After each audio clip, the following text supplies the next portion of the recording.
Hello everyone, welcome to maths mummy YouTube channel. My self Dasu.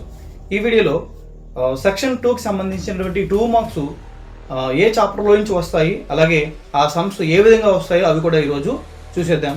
So 2 marks planning ఒకసారి చూస్తే section 2లో 8 into 2 16 marks అయితే మనకు వస్తాయి. సో 16 మార్క్స్ మన చేతిలోకి ఉండాలంటే ఈ చాప్టర్స్ ప్రాక్టీస్ చేస్తే సరిపోతుంది.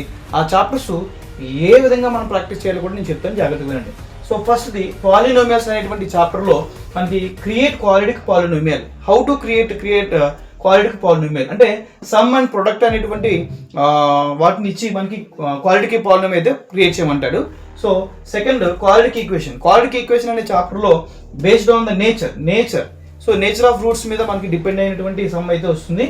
అంటే కే వాల్యూ ఫైండ్ అవుట్ చేయడం, ఇలాంటి వాటి మీద ఎక్కువ ఫోకస్ అయితే చేయాలి. సో థర్డ్ ట్రయాంగిల్స్ అనే చాప్టర్లో మనకి 2 మార్క్స్ సమ్ వచ్చేసి డెఫినేషన్ అయితే ఇస్తాడు. డెఫినేషన్ ప్రిపేర్ అయితే సరిపోతుంది. సమ్స్ అనేటి వాటికి ప్రిఫరెన్స్ ఇవ్వకుండా మన డెఫినేషన్కి ప్రిఫరెన్స్ ఇవ్వాలి.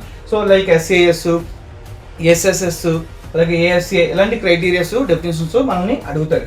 సో ఫోర్త్ వచ్చేసి అప్లికేషన్ ట్రిగ్నామెట్రీలో కూడా డెఫినేషన్స్ అయితే అడుగుతారండి.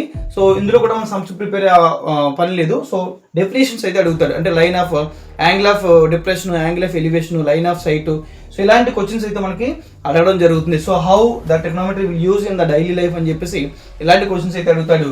నెక్స్ట్ సర్కిల్స్ అనే చాప్టర్లో పైథాగరస్ ఫార్ములాని అప్లై చేసేటువంటి సమ్స్ అయితే మనకు చిన్న సమ్స్ అయితే మనకు ఉంటాయి. Next surface areas and volumes, ఇందులో ఫార్ములాస్ అన్నీ వస్తే చిన్న ఫార్ములా బేస్డ్ సమ్ అయితే మనకి సర్ఫేస్ ఏరియాస్ అండ్ వాల్యూమ్స్లో ఇవ్వడం జరుగుతుంది. ట్రిగ్నోమెట్రీ అనేటువంటి చాప్టర్లో మనకి ఎక్స్ప్రెస్ ఇన్ టర్మ్స్ ఆఫ్ అని చెప్పేసి ఇస్తాడు. అంటే సైన్లో ఇచ్చేది కాస్ట్లోకి మార్చండి, కాస్ట్ వచ్చేది సీకెంట్లోకి మార్చండి, ఇలాగా మనం ఎక్స్ప్రెస్ ఇన్ టర్మ్స్ ఆఫ్ అని చెప్పేసి అనేటువంటి వర్డ్స్ 7th క్వశ్చన్ అయితే ఇస్తాడు. నెక్స్ట్ చివరికి కోఆర్డినేట్ జామెట్రీ అనేటువంటి చాప్టర్లో డిస్టెన్స్ ఫార్ములా మీద కానీ, లేదంటే మిడ్ పాయింట్ ఫార్ములా మీద కానీ, ఇలా ఫార్ములా బేస్డ్ సమ్స్ కానీ ఫార్ములాస్ కానీ ఇచ్చే అవకాశాలు ఉన్నాయి. సో ఈ విధంగా మనం 2 మార్క్స్ని అయితే ప్రాక్టీస్ చేస్తే సో 8 into 2 16 మార్క్స్ కూడా మన చేతిలో ఈజీగా ఉంటాయి.